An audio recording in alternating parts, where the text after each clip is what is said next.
उपमुख्यमंत्री एकनाथ शिंदे यांच्या नाराजीच्या बातमीनंतर महायुतीत अलबेल नसल्याचं समोर आलं होतं। अशातच आता अजित पवारांच्या राष्ट्रवादीला सोबत घेण्यासही भाजप तयार नसल्याची बातमी समोर आली आहे। राज्यात स्थानिक स्वराज्य संस्थांच्या निवडणुकांचं बिगुल वाजलं असून नगर परिषदा आणि नगरपंचायतीच्या निवडणुका लागल्या आहेत। येत्या काळात पंचायत समिती, जिल्हा परिषद आणि महापालिकांच्या निवडणुकांची घोषणा होणार आहे।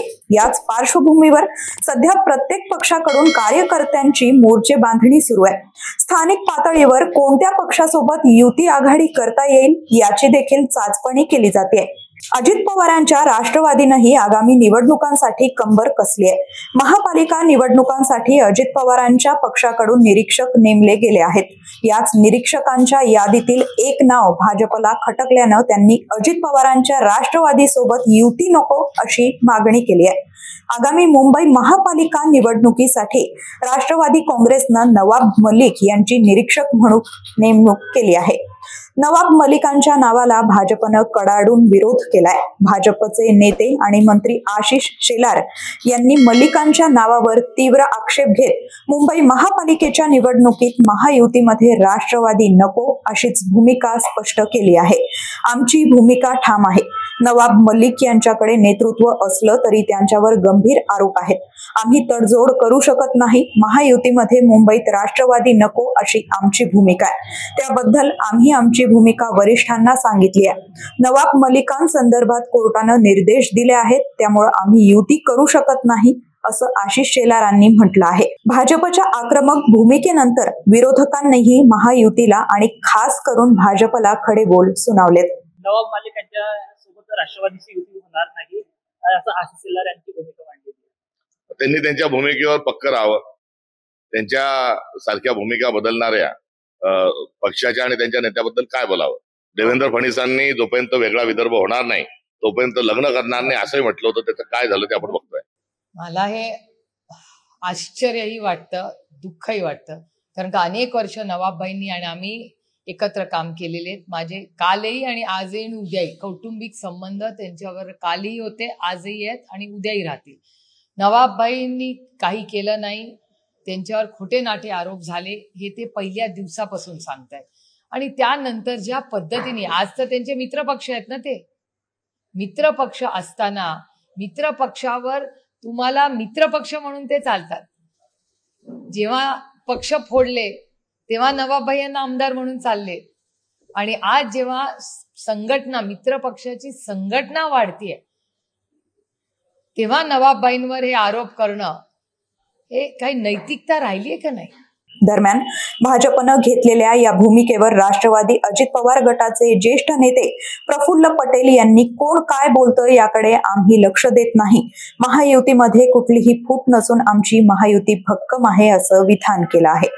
महापालिकेची निवडणुका काही दिवसांनी महानगरपालिकेच्या निवडणुका होणार आहेत। याच पार्श्वभूमीवर नवाब मलिक यांची निरीक्षक म्हणून मुंबई या ठिकाणी नियुक्ती केल्यानंतर आशिष शेलारांनी नाराजी व्यक्त केली आहे आणि जर नवाब मलिक यांच्याकडे जबाबदारी असेल तर आम्ही राष्ट्रवादीमध्ये युती करणार। नवाब मलिक आमचे ज्येष्ठ सहकारी आहे आणि त्यांचा जे काही न्यायिक प्रक्रिया आहे त्यामध्ये अजून कुठेही ते दोषी आहे असा कुठेही सिद्ध झालेला नाही आणि त्यामुळे आम्ही त्यावर अधिक काही कोणी काय बोलले भाष्य करणार नाही। नवाब मलिक एक ज्येष्ठ नेते राष्ट्रवादी काँग्रेस पक्षाचे आहे आणि त्यांना योग्य मुंबईची जबाबदारी दिली गेली। पण आशिष शेलारने ही जी भूमिका घेतली याच्यावर महायुतीमध्ये कुठल्याही फूट नाही। काल देवेंद्र फडणवीस साहेबांचा अजितदादा माझी आमची बैठक काल झाली आणि त्या बैठकीमध्ये असा कुठलाही विषय निघालेला नव्हता। उलट आम्ही एकमेकांच्यावर टीका न करता आम्ही योग्य रीती या निवडणुका आम्ही लढणार। जिथे शक्य आहे तिथे आम्ही युती सुद्धा करणार आणि आमच्या महायुती भक्कम आहे महाराष्ट्र आणि देशामध्ये प्राईम मिनिस्टर नरेंद्र मोदींच्या नेतृत्वात। भाजपनं आक्षेप घेतलेल्या नवाब मलिकांवर नेमके आरोप काय आहेत हे देखील जाणून घेऊया। नवाब मलिक यांच्यावर मुंबईतील गोवावाला कंपाऊंड मधील मुनिरा प्लंबर या महिलेची 3 एकर जमीन कट रचून बळकावल्याचा आरोप आहे। ही जमीन बळकावताना अंडरवर्ल्ड डॉन दाऊदशी संबंधित हसीना पारकर, सलीम पटेल, 1993 मुंबई बॉम्बस्फोट प्रकरणातील आरोपी सरदार खान यांचाही सहभाग होता.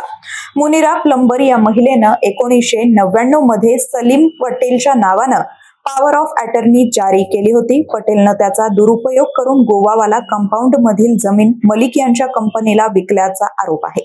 मलिक यांनी ही जागा भाडेतत्वावर देऊन त्यातून आलेल्या पैशातून वांद्रे, कुर्ला इथं सदनिका आणि धाराशिव मध्ये शेतजमीन खरेदी केल्याचा ईडीचा आरोप आहे. याच प्रकरणी मलिकांना 2022 मध्ये अटकही झाली होती. त्यानंतर त्यांना उच्च न्यायालयातून जामीन मिळाला असून ते सध्या जामिनावर आहेत. 2 दिवसांपूर्वीच विशेष PMLA न्यायालयानं नवाब मलिक यांच्यावर आरोप निश्चिती देखील केली आहे. तर या जमिनीच्या व्यवहारातून मिळालेला निधी प्रोसेड्स ऑफ क्राईम म्हणून वापरला गेल्याचंही ईडीचं म्हणणं आहे.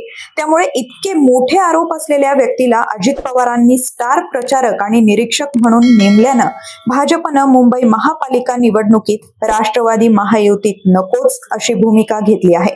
त्यामुळे शिंदेंच्या नाराजीनंतर आता भाजपसाठी अजित पवार डोकेदुखी ठरत असल्याची चर्चा सुरू आहे.